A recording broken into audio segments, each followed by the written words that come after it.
Fala Fera, essa é a nossa aula sobre reflexão da luz e espelhos planos, tá bom? Vamos começar pelas leis da reflexão, ok? Bom, pessoal, a reflexão acontece quando a luz incide numa superfície e volta a se propagar no mesmo meio, tá bom? A reflexão vai ser regida por duas leis, que são as seguintes. Nós temos, toda reflexão, nós temos o raio de luz incidente, tá? Que é o que chega, representado aqui pela seta vermelha. O raio de luz refletido, que é o que volta, representado aqui pela seta verde. Uma reta imaginária, que é a reta normal, ou seja, é a reta que divide esses dois raios em dois ângulos iguais, tá? Então, uma das leis é que todas essas retas são coplanares, ou seja, estão no mesmo plano, nesse caso no plano da sua tela ou no plano do papel, do livro, do caderno. Então todas essas retas estão no mesmo plano, são coplanares, e esses dois ângulos, o ângulo entre o raio incidente e a reta normal, é igual ao ângulo do raio refletido e a reta normal, tá bom? Então basicamente essas são as leis da reflexão, beleza? Vamos fazer um probleminha aqui. Um raio de luz incide no ponto I, tá joia? Do espelho, que é esse ponto aqui, desse espelho E, e após a reflexão passa pelo ponto P. Determine o ângulo de incidência. Então eu tenho um raio que chega, tá? Para determinar o ângulo de incidência, eu vou ter o raio que chega e o raio refletido. Incidente, refletido. Incidente, refletido. Tá joia? Eu quero o ângulo de incidência. Então, tenho aqui a reta normal, beleza? E vou determinar esse ângulo entre o raio refletido e o espelho, porque eu tenho a formação aqui de um triângulo retângulo. Para esse ângulo θ, eu tenho o cateto oposto e tenho o cateto adjacente, que são iguais. Ora, a tangente é o cateto oposto dividido pelo cateto adjacente. Então, vai dar 2 sobre 2, que é 1. Eu tenho que lembrar que a tangente de 45 graus é igual a 1. Qual a conclusão? Esse ângulo θ é um ângulo de 45 graus. Então, isso aqui é 45 graus. Mas eu quero o ângulo incidente, que é igual ao ângulo refletido. Ora, eu sei que esse ângulo θ mais o ângulo do raio refletido tem que formar 90 graus, que é o ângulo entre essa reta normal e o espelho. Então, R mais θ tem que dar 90 graus, θ é 45, o R, que é igual ao I, tá joia? Vai ser 45 graus também. Então, R é 90 menos 45, 45 graus. E o ângulo de incidência é igual ao ângulo de reflexão. Então, o ângulo de incidência desse raio é um ângulo de 45 graus, ok? Bom, pessoal, uma das aplicações da reflexão é o espelho plano. O que é um espelho plano? Espelho plano, pessoal, é toda superfície com alto poder de reflexão, ou seja, toda superfície que gera uma reflexão regular, como é o caso da superfície da água, quando está calma, né, plana, como é o caso desses espelhos de vidro mesmo que nós temos em casa, e existem outros exemplos de espelho plano, tá? Todo espelho tem duas partes, a parte refletora, que é aquela onde a gente vai enxergar a imagem, e a parte de trás do espelho, que normalmente é fosca, tá joia?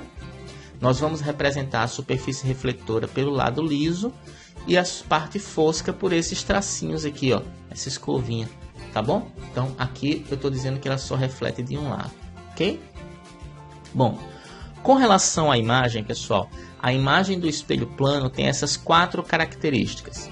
Tem mesma forma e tamanho, tá? Então, se você está em frente a um espelho plano, você vai ver a sua imagem com o mesmo formato e o mesmo tamanho, tá? Imagem e objeto tem a mesma forma e mesmo tamanho.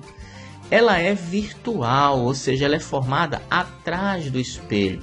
Quando a gente está se olhando no espelho, a gente vê a nossa imagem atrás dele, tá certo? A imagem está aqui, ó, atrás desse plano do espelho. Está aqui o plano, está aqui a imagem. Ela é enantiomorfa, ou seja, ela não se sobrepõe. O que isso significa? Que ela inverte esquerda com direita. esse macaquinho aqui, ó, ele está levantando o braço direito e a imagem dele está levantando o braço esquerdo. Lembrando, pessoal, essa imagem não é invertida. Invertido na óptica é de cabeça para baixo. Essa imagem é enantiomorfa. Essa imagem ela inverte esquerda com direita, tá? Que é o caso do espelho plano. E ela é equidistante, ou seja, a distância do objeto até a imagem, a distância do objeto até a imagem é igual, e ela é equidistante, ou seja, a distância do objeto até o espelho é igual à distância do espelho até a imagem. Distância do objeto ao espelho, distância do espelho à imagem são iguais, ela é equidistante, tá joia? Então essas são as características do nosso espelho plano, tá bom? Bom, vamos fazer um problema aqui, ó. Sentado na cadeira da barbearia, um rapaz olha no espelho a imagem da barbeira em pé atrás dele. A barbeira está a 50 centímetros do cliente, que está a 80 centímetros de um espelho plano. A que distância horizontal dos olhos do rapaz fica a imagem da barbeira? Bom, é o que eu quero saber. Então tá aqui a representação do que está no texto, tá? Tá o rapaz, a barbeira e o espelho. Ele diz no texto, pessoal, que ele vai ver essa imagem da barbeira pelo espelho. Então aqui está a imagem real, o objeto real, né? E aqui a imagem do rapaz, a imagem da barbeira que ele está vendo pelo espelho. Tá joia? Bom, o rapaz está a 80 centímetros do espelho e a barbeira está a 50 centímetros do rapaz. Tá joia? As imagens são equidistantes, ou seja, têm as mesmas distâncias. A distância do espelho até a imagem do rapaz é 80. A imagem do rapaz até a imagem da barbeira é 50 centímetros. Eu quero a distância do olho do rapaz, que é esse ponto aqui, até a imagem da barbeira, que é esse ponto aqui. Então eu quero essa distância total aqui, ó, 80 centímetros. Com 80 centímetros dá 160 centímetros. 160 com 50 dá 210. 210 centímetros é 2,1 metros, beleza? Então a distância dos olhos do rapaz até a imagem da barbeira é uma distância de 210 centímetros, ok? Bom, vamos falar agora sobre o campo visual de um espelho.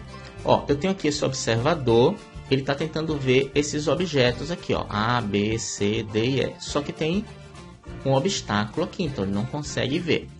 Ele vai conseguir ver pelo espelho. Se ele olhar para o espelho, ele vai ver alguns objetos aqui. Vamos determinar quais objetos ele consegue ver através do espelho, ou seja, quais imagens desses objetos ele consegue ver aqui. A dica, pessoal, é desenhar o ponto do observador atrás do espelho.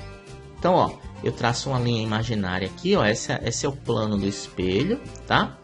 Eu vou pegar essa distância do observador até esse plano e vou desenhar um espelho dele, ou seja, um ponto imaginário atrás do espelho que esteja a uma mesma distância. Desse ponto imaginário atrás do espelho, eu traço duas retas, passando pelos limites do espelho. Então, esse observador só vai conseguir ver, olhando para o espelho, a imagem do C, do D e do E. Essa região que eu pintei de verde é o que a gente chama de campo visual. Os pontos A e B ele não vai conseguir ver. Então, desenhe um ponto onde é o observador. Num ponto equidistante ao plano do espelho, você desenha um ponto imaginário e traça duas retas passando pelos limites do espelho. Isso vai dar o campo visual dele. Ou seja, olhando para o espelho, ele consegue ver a imagem de C, de D e de E, mas ele não consegue ver a imagem de A e de B, não por esse espelho daqui, tá bom? Uma aplicação disso, tá aqui, né, os pontos que ele consegue ver. Uma aplicação disso são os espelhos retrovisores dos carros. Não vamos tratar do espelho interno e só dos laterais. Por que não é confiável olhar só para os laterais? Veja que aqui está o observador, tá certo? Eu vou traçar essas linhas azuis, que são é o plano do retrovisor da direita, e esse é o plano do retrovisor da esquerda, tá? Vou traçar esses pontos equidistantes, igual eu fiz no outro, tá vendo? E agora eu vou traçar o campo visual desses dois espelhos retrovisores. Esse é o campo visual do retrovisor da direita. Veja que essa moto não está no campo visual dele. Então, se ele olhar diretamente para cá, ele não vai conseguir ver essa moto daqui. Tá joia? No retrovisor da esquerda ainda tem essa barreira daqui do próprio carro, que diminui o campo visual do espelho. Então, o espelho ele vai mostrar uma parte da lataria do carro e vai mostrar essa região amarela. Essa moto e esse carro estão fora do campo visual desse espelho. Por isso que, caso você dirija, é muito importante você estar atento a outros fatores, prestar bastante atenção, porque os espelhos eles têm regiões limitadas de visão para você, tá bom? Bem, pessoal, por fim, vamos falar sobre espelho, a associação de espelhos planos. Olha só, pessoal, aqui eu tenho dois espelhos planos, tá? E tenho um bonequinho. Desse bonequinho, eu consigo ver três imagens dele, tá? Porque eu tenho a imagem gerada pelo primeiro espelho, a imagem gerada pelo segundo espelho, e depois, dependendo do ângulo aqui, ó, desse ângulo entre os espelhos, eu posso formar a imagem das imagens, tá joia? Como que eu posso calcular quantas imagens eu vou ter a partir desse ângulo? Através dessa expressão aqui, ó, 360 sobre alfa menos 1. O número de imagens é 360 sobre alfa menos 1, tá? Nota que esse objeto está no plano bissetor, ou seja, no meio, numa reta que divide esse ângulo em duas partes iguais, tá joia? Para a formação de imagens ímpar, quando essa razão é ímpar, tá? Bom, vamos calcular esse ângulo então. Que ângulo seria esse para a formação de três imagens? O número de imagens é 3, 360 sobre alfa menos 1. O menos 1 da direita vai para a esquerda mais, 3 mais 1 é 4. 4 vezes alfa é 4 alfa. O 4 que multiplica na esquerda e na direita divide. 360 dividido por 4 é 90. Então, esses dois espelhos estão formando 90 graus, por isso estão formando três imagens.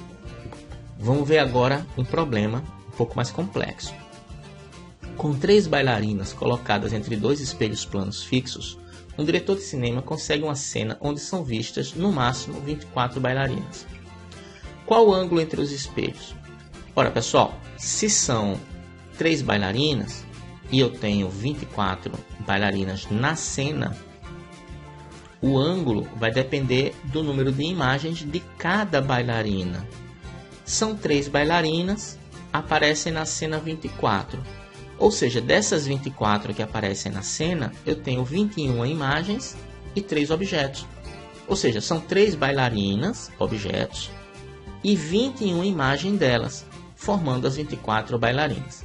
Se 3 objetos fornecem 21 imagens, cada objeto, ou seja, cada bailarina, vai fornecer 7 imagens. Então eu tenho 3 bailarinas, cada uma fornecendo 7 imagens. Tá joia? Com esse dado, por isso que essa questão é um pouco mais complexa, você aplica na fórmula que eu te mostrei. O número de imagens é 7 e eu quero saber o ângulo entre os espelhos, tá? Então, o menos 1 vai para a esquerda, na direita vai para a esquerda positivo, 7 mais 1, 8. 8 vezes alfa é 8 alfa, igual a 360. O 8 que multiplica na esquerda e na direita divide. 360 dividido por 8 é 45. Então, com um ângulo de 45 graus, cada bailarina vai fornecer 7 imagens. Então, 3 bailarinas com 21 imagens dá as 24 da cena. Beleza? Bom, pessoal, foi nossa aula sobre reflexão da luz e espelhos planos. Tá aqui o link com a playlist completa dessas aulas. Também sugiro que você procure as outras playlists de óptica, porque uma completa a outra. Gostou? Curte, se inscreve no nosso canal e compartilha com a sua galera, beleza? Aquele abraço.